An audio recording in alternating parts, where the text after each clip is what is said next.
What distinguishes great leaders from average ones? A factor that psychologists call emotional intelligence, also known as EQ. When Daniel Goleman analyzed executives at nearly 200 companies, he found emotional intelligence was twice as important as both IQ and technical ability in driving performance. At the most senior levels, it accounted for a whopping 90% of the difference between the best and the rest. But what exactly is emotional intelligence? According to Goleman, it's made up of 5 components: self-awareness, self-regulation, motivation, empathy, and social skill. Let's examine each in turn. Self-awareness is understanding one's own emotions and their effect on others.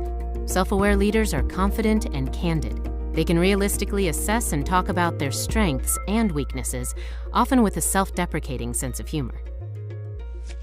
Self-regulation is the ability to control or redirect disruptive impulses, essentially to think before acting. Effective self-regulators tend to be trustworthy, comfortable with ambiguity, able to suspend judgment, and open to change. Motivation is a passion to work with energy and persistence for reasons beyond money or status. It means being driven, goal-oriented, optimistic, and committed to the organization. Empathy is the ability to understand the emotional needs of others and to treat them accordingly. Empathetic leaders are good at developing and retaining talent, serving clients and customers, and managing cross-cultural sensitivities. Social skill is proficiency in managing relationships, developing networks, building rapport, and finding common ground. It makes leaders more persuasive and helps them create change. According to research, we can all increase our level of emotional intelligence with training that activates the brain's limbic system, which governs our feelings and impulses.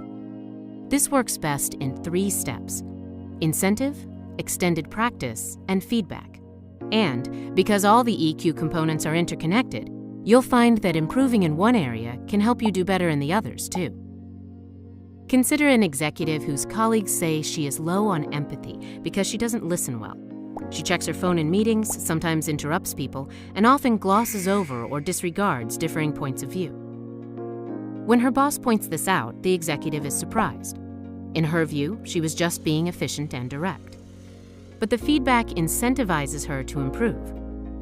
Privately, she replays certain incidents and thinks about how she could have acted differently.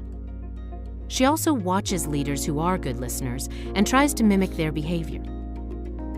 With continued guidance from her boss, she gradually becomes more empathetic, boosting both the team's morale and its productivity.